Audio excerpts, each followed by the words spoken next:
ओम नमः सिद्धेभ्य। नमो नमः सत्यहितंकराय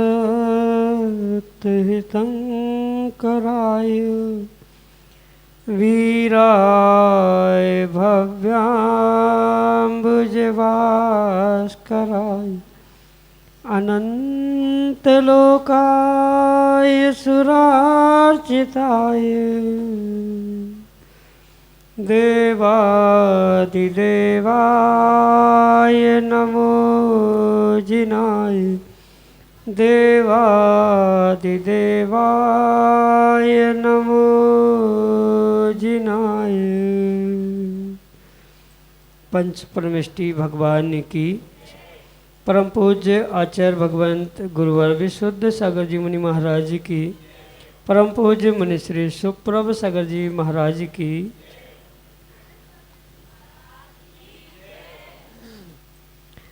एक कदम हम बढ़ाएं और एक कदम आप बढ़ाएं, सभी मिलकर अज्ञान तिमिर को हटाएं। तो गुरु ने एक कदम बढ़ा दिया है और सम्यक समाधान रूपी ज्ञान की ज्योति आपके साथ लेकर चलने को तैयार हैं, जिससे कि हमारे जीवन का अज्ञान रूप तिमिर अवश्य ही नष्ट होगा।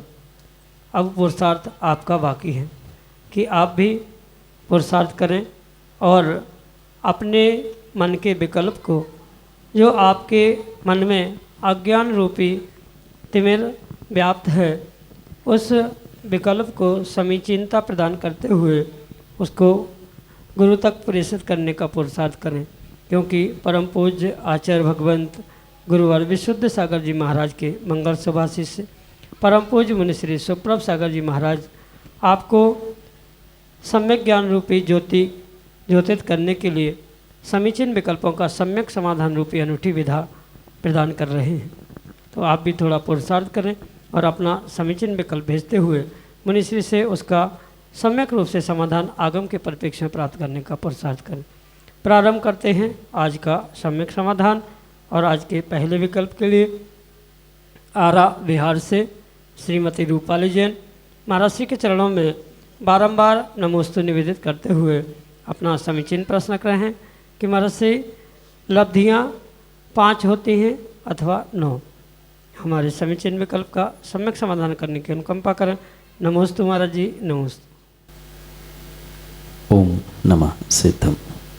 परम पूज्य आचार्य भगवान गुरुवर विशुद्ध सागर जी महाराज की, परम पूज्य मुनि श्री सुप्रभ सागर जी महाराज की,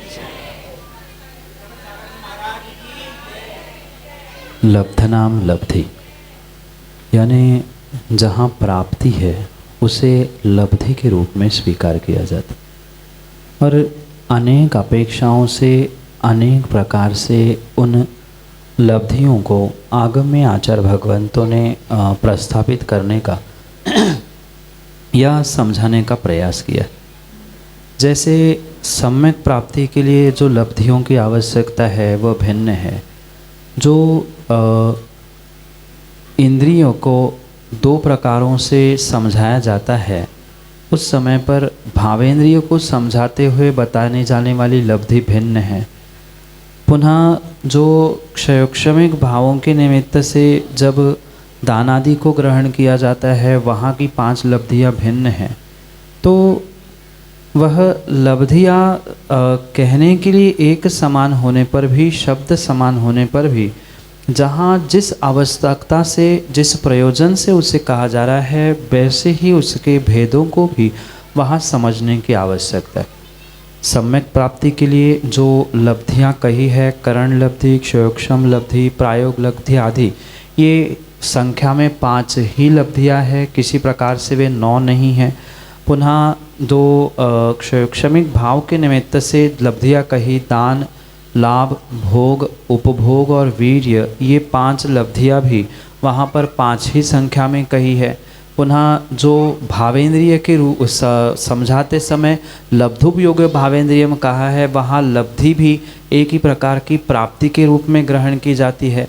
और वह प्राप्ति के रूप में जहाँ जहाँ लब्धि ग्रहण की जाती है, उस प्राप्ति का पर्यायवाची नाम रूप अगर कहीं लब्धि ग्रहण की है तो वहाँ आपको 9 लब्धियाँ भी मिली हो। और शायद मुझे तो ऐसा लगता है कि चक्रवर्ती के निमित्त से जो 9 निधियाँ हैं, उस 9 निधियों के स्थान पर आपने 9 लब्धियाँ पढ़ी हो, क्योंकि वह 9 निधियाँ प्राप्त होती है उसे कहीं कथनचित लब्धियाँ का भी रूप दिया जाता है, कहा जाता है, क्योंकि संज्ञा है, लब्धि का अर्थ प्राप्त होना।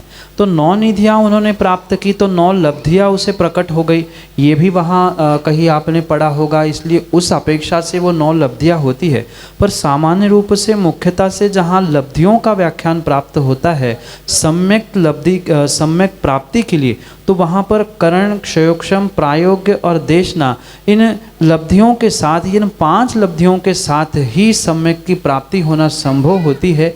इसलिए मुख्यतः से करणानियों की अपेक्षा से अगर हम समझें तो ये 5 ही लब्धियाँ होती है। कथनचित द्रव्यानियों की अपेक्षा से या कथनचित क्षयोक्षमिक भावों की अपेक्षा से समझे तो वहाँ दान, लाभ, भोगोभोग, वीर्य आदि 5 लब्धियाँ होती है।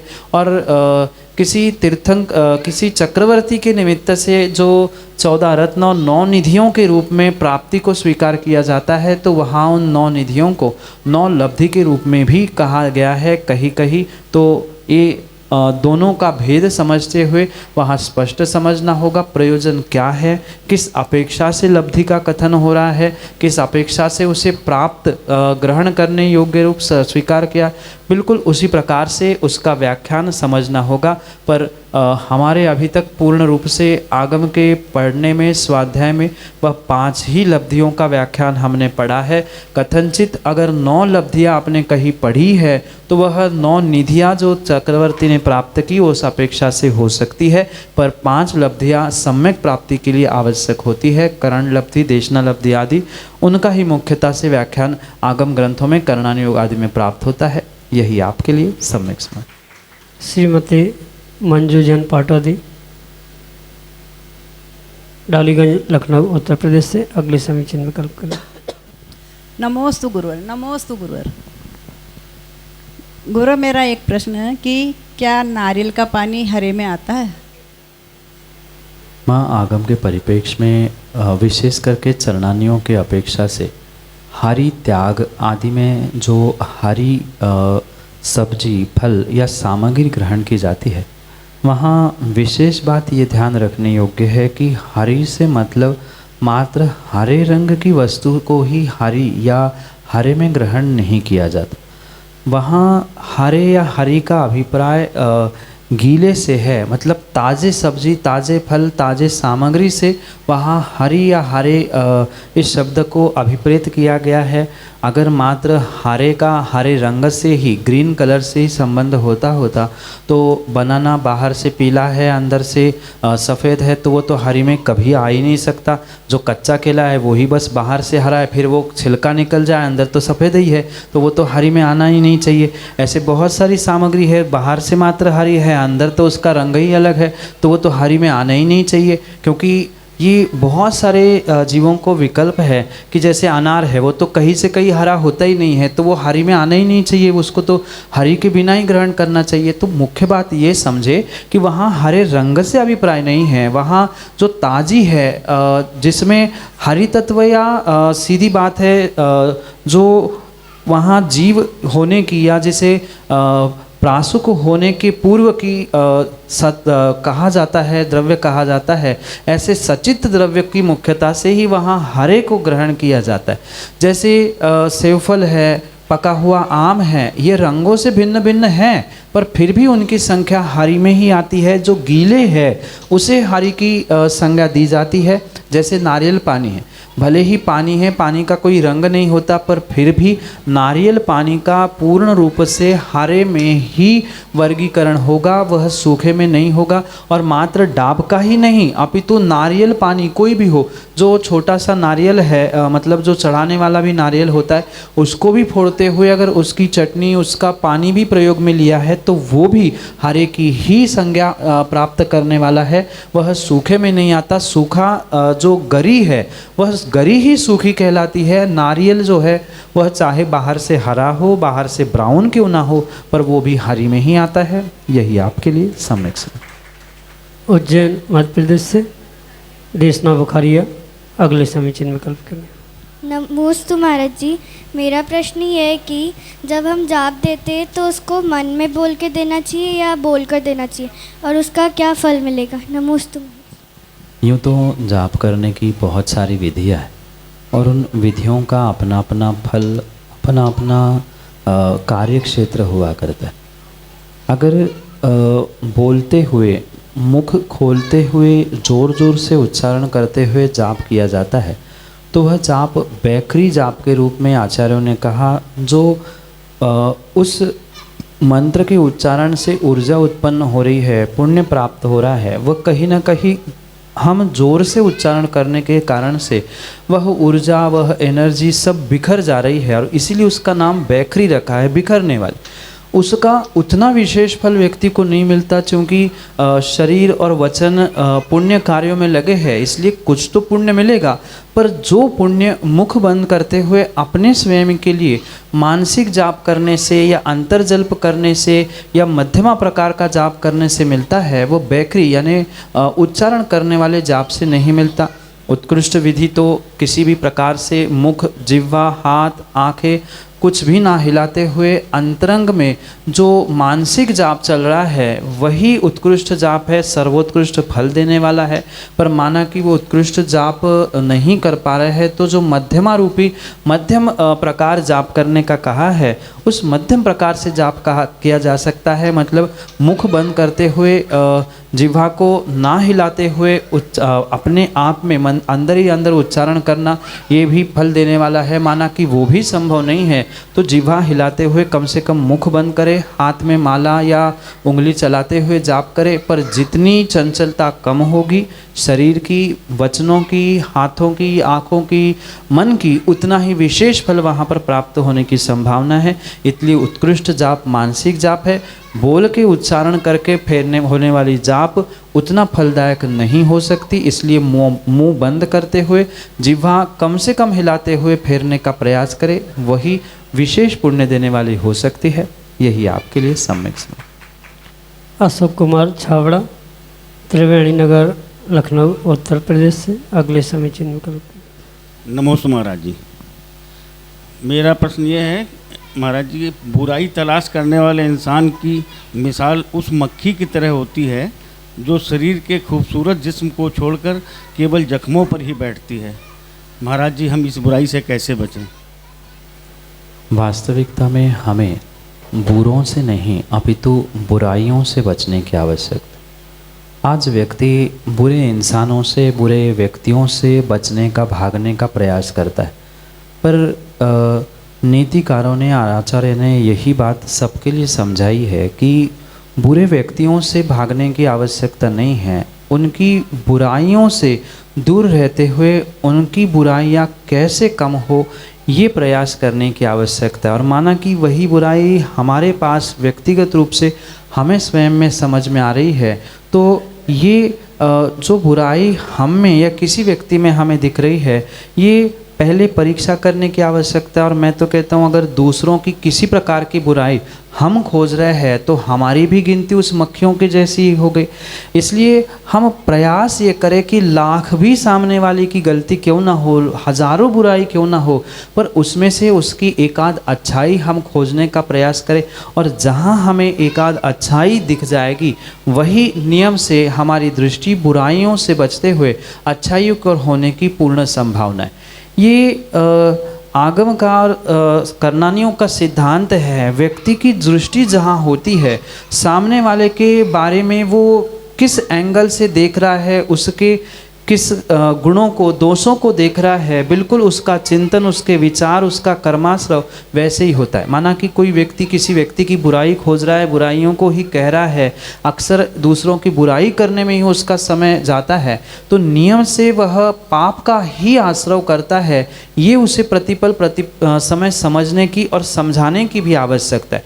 अगर दूसरा है तो उसे इनडायरेक्टली, और स्वयं है तो उसे डायरेक्टली ये बात स्वीकार करनी होगी कि अगर जीव हमेशा दूसरों की बुराई में, और हमेशा नहीं, जितना समय भी दूसरों की बुराइयों को खोजने में, दूसरों की बुराइयों को कहने में लगा रहा है, उतना पूरा समय उसका पापाश्रव में ही जा रहा है। कहीं ना कहीं वह दुर्गति का ही भाजक बनता है। जैसे आचार्यों ने कहा है कि दूसरों की निंदा, स्वयं की प्रशंसा जो करता है वह नीच गोत्र का आश्रय करता है। और नीच गोत्र, उच्च गोत्र, ये ऐसी उत्तर प्रकृतियाँ है कि वह 48 मिनट अंतर मुहूर्त में परिवर्तित होते हुए देखने में आती। उस नीच गोत्र का फल, मतलब किसी की निंदा, किसी की बुराई करते हुए, खोजते हुए, उसका जो कर्म का आश्रव का उदय होने वाला है, उसको अगले भव में खोजने की आवश्यकता नहीं है। तद भव में 48 मिनट में अंतर मुहूर्त में भी वह उच्च गोत्र से नीच गोत्र या अन्य भी किसी प्रकार के पापाश्रव से, पाप कर्म के उदय से वह प्राप्त होता हुआ जीवों को देखने में आता है। आगम में बहुत सारे ऐसे दृष्टांत है जहाँ कुछ क्षण, कुछ समय मन में किसी के बारे में बुरा विचार किया, बुराई की, निंदा की, जिसका प्रतिफल उनको कुछ घंटे में ही प्राप्त हुआ। ये विचार करते हुए, ये निर्णय करते हुए ही जीवों को ये समझना चाहिए कि दूसरों की बुराई करते हुए हम अपनी ही बुराई कर रहे हैं, दूसरे किसी का नुकसान उससे नहीं हो रहा है। यही आपके लिए सम्यक समझ। अंशुल जैन, डालीगंज, लखनऊ, उत्तर प्रदेश से अगले समीक्षण विकल्प करें। आजकल जैसे लोग मंदिर में भगवान के दर्शन करते समय या पूजा करते समय फल चढ़ाते हैं, तो जैसे अनार का या अंगूर का चढ़ाया, तो अनार के फल को चढ़ाया उन्होंने, तो उसको खोल के उसके दाने दाने पूजा करते हैं या उसके दर्शन करते हैं, तो क्या उचित है ये करना? नमोस्तु महाराज जी। आगम में मोक्ष फल की प्राप्ति के लिए फल चढ़ाने का व्याख्यान है, ना कि बीज या दाने चढ़ाने का व्याख्यान। और शायद मंत्र भी यही कहता है कि मोक्ष फल प्राप्ताय फलम निरूपामिति स्वा। अगर किसी प्रकार से फल के टुकड़े करते हुए फल चढ़ाया जा रहा है, हमने भी कई सारे स्थानों पर देखा कि एक खारक के 4-6 टुकड़े कर लिए, या अन्य भी प्रकार से फलों के टुकड़े करते हुए फल समर्पित किया जाता है। फिर ऐसे समय कम से कम मंत्र ही बदल देना चाहिए। मोक्ष फल प्राप्ताय टुकड़ा फलम, फलों के टुकड़े निरूपामिति स्वाहा, तो कम से कम मायाचारी से ही बचा जाए।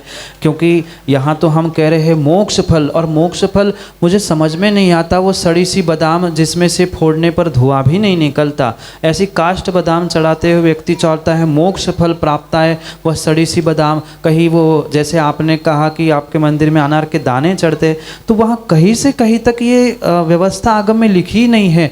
मुझे ये भी बात समझ में नहीं आती, खाने के लिए तो पूरा अनार एक साथ एक व्यक्ति खा लेता है, उसको कह दिया जाए पूरी थाली लगा दी जाए और 4 अनार के दाने थाली में रख देना और अनार की टेस्ट बता दो। भाई ये विवेक तो रखो, हम कर क्या रहे हैं? इतनी भी गरीबी नहीं आई है कि हम फलों के टुकड़े टुकड़े करते हुए भगवान को चढ़ा रहे, भगवान को भी चढ़ा रहे।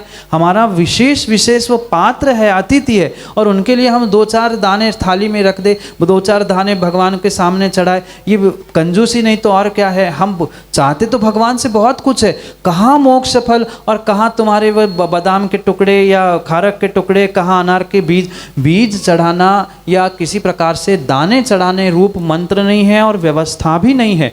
ये आप कोई कुछ कहे, कोई कुछ करे, वो अपनी अपनी मान्यता है। मोक्ष फल का अर्थ पूरा साबुत एक अखंड फल ही चढ़ाना चाहिए। किसी भी प्रकार से कोई भी फल के टुकड़े करते हुए, उन्हें छिन्न भिन्न करते हुए या उनको कम ज़्यादा करते हुए चढ़ाया जा रहा है, तो वो आगम के परिप्रेक्ष्य में उचित नहीं है। ये आपके तर्क कुतर्क है कि उसको अंदर देखना है, फलाना करना है। अरे ये विवेक आपको बाहर से होना चाहिए कि अंदर से फल कैसा है कैसा नहीं है। हाथ में लेते हुए ही समझदार व्यक्ति को समझ में आता है कि फल कैसा है। तो ये परम सत्य समझे कि कहीं ना कहीं हम भगवान के सामने पहुंचकर भी छल कपट ग्रहण कर रहे हैं और दूसरों को नहीं, स्वयं को ही ठगने का प्रयास कर रहे हैं। इतने पैसे वाले अमीर और करोड़पति लखपति भी अगर ऐसे टुकड़े टुकड़े चढ़ा रहे हैं और दाने दाने चढ़ा रहे हैं तो शायद किस्तों में, जैसे आजकल फ्लैट, गाड़ी और बीवी मिल रही है, ऐसे किस्तों में ही उन्हें मोक्ष भी मिलने वाला है। यही आपके लिए सम्यक समाधान। श्री दिगंबर जैन अतिशय क्षेत्र अहि क्षेत्र से अखिलेश चंद्र जैन अगले समय जन्म कल्प करेंगे। गुरु जी, मेरे एक छोटा सा प्रश्न है, बहुत छोटा सा है, मुझे पूछने में भी खराब लग रहा है कि गर्म पानी को उबाल कर क्यों पीना चाहिए? बस छोटा सा प्रश्न है। नमस्ते। गर्म पानी को उबालने की आवश्यकता नहीं होती। जो अप्रासुक ठंडा पानी है उसे प्रासुक करने के लिए पानी को गर्म किया जाता है या उबाला जाता है। प्रासुक करने की अनेक विधियां लिखी है। मात्र छानना, ये तो जल का शुद्धिकरण या जल का छानना हुआ, पर उसे प्रासुक करने के लिए कुछ ऐसा द्रव्य उसमें मिलाना पड़ता है जिससे उसका रंग बदल जाए, या उसे अग्नि के माध्यम से गर्म करना या उबालना पड़ता है, क्योंकि उसकी मर्यादा उतनी विशेष होती है। छने हुए पानी की मर्यादा मात्र 48 मिनट का ही, उसके बाद तुरंत उसमें जीव उत्पन्न हो सकते हैं। इसलिए उसको प्रति समय पीते समय छान कर पीना ऐसा कहा जाता है, या प्रति समय पीते समय पानी छानने की व्यवस्था नहीं है तो कम से कम उसमें कुछ ऐसी द्रव्य सामग्री डालो जिससे उसका रंग स्वाद बदल जाए, जिससे उसकी मर्यादा 6 घंटे की होती है। वही पानी अगर थोड़ा सा गर्म किया है तो उसकी मर्यादा 12 घंटे की कही जाती है, 12 घंटे तक कही जाती है। 12 घंटे तक उसमें जीव उत्पन्न नहीं हो सकते, तो 12 घंटे की मर्यादा से उसका सेवन किया जा सकता है। और पानी को पूर्ण रूप से उबाला है तो उबले हुए पानी की 24 घंटे की मर्यादा होती है। 24 घंटे में उसका प्रयोग किया जा सकता है। और जहाँ 24 घंटे की मर्यादा का भान होता है या 24 घंटे की मर्यादा बनाने की आवश्यकता है, 24 घंटे में कहीं पहुँच रहे हैं पीने के लिए, भगवान के अभिषेक आदि के लिए, तो पानी उबाल कर ही प्रयोग में लेना चाहिए जिससे उसकी मर्यादा बढ़े। 24 घंटे में उबले हुए पानी में जीव उत्पन्न नहीं होते, पर उसके बाद पुनः उबाल कर वह पानी प्रयोग में नहीं लाया जा सकता। एक बार उबाल दिया तो 24 घंटे तक ही उसकी मर्यादा है, उसके बाद में नहीं है, वह पुनः विसर्जित करने योग्य ही होता है। मर्यादा बनाने के लिए, उसे प्रासुक करने के लिए ही ठंडे पानी को उबाला जाता है, ना कि गर्म पानी को। यही आपके लिए सम्यक समाधान। पल्लवी जैन लखनऊ उत्तर प्रदेश से अगले समय जन्म कल्प। क्या जैन कुल में जन्म होने के बाद भी जैसे दूसरे भगवानों के प्रति आकर्षित होना, क्या कोई दोष है इसमें? माँ, वीतराग धर्म, वीतराग गुरु और वीतराग प्रभु मिलना, ये कई भवों का, कई पर्यायों का पुण्य का सातिशय उदय है, जो कि ऐसा श्रेष्ठ कुल, श्रेष्ठ धर्म और श्रेष्ठ प्रभु गुरु प्राप्त। पर अगर ये श्रेष्ठ कुल प्राप्त होने के बावजूद भी कहीं अन्य स्थानों में अन्य दर्शन, अन्य धर्म, अन्य वीतरागता के अलावा कहीं अन्यत्र दृष्टि जा रही है, वहाँ कोई व्यक्ति प्रभावित हो रहा है, तो ये पक्का है कि उसके तीव्र पाप का उदय आ चुका है कि आने वाले समय में और भी बड़े रूप से आने वाला है।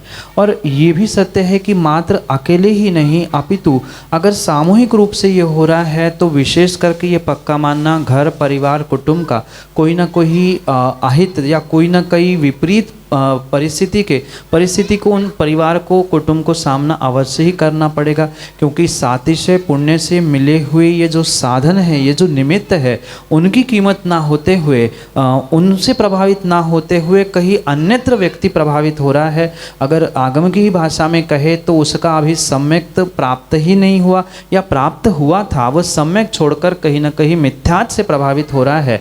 और आचार्यों ने कहा है कि धोखे से भी, शरीर से नहीं मन से भी, अगर किसी व्यक्ति ने किसी मिथ्यात को यानी वीतरागता के अलावा अन्यत्र कहीं अपना इष्ट, अपना प्रभु, अपना धर्म ऐसा मानते हुए उससे प्रभावित हुआ है, उसे अभिवादन या उसे स्वीकार किया है, तो आचार्यों ने कहा है कि एक बार मिथ्यात को झुकने से या एक बार मिथ्यात को मानने से, एक बार मिथ्यात का अभिवादन अनुमोदन करने से 60,000 वेश्याओं के साथ सेवन करने का जो पाप लगता है वो एक बार की अनुमोदना, एक बार के अनुभवन आदि से लगता है। इसलिए किसी भी प्रकार से यहाँ मिथ्यात की ओर प्रभावित होने का या मिथ्यात से प्रभावित होने का पुरुषार्थ ना करे।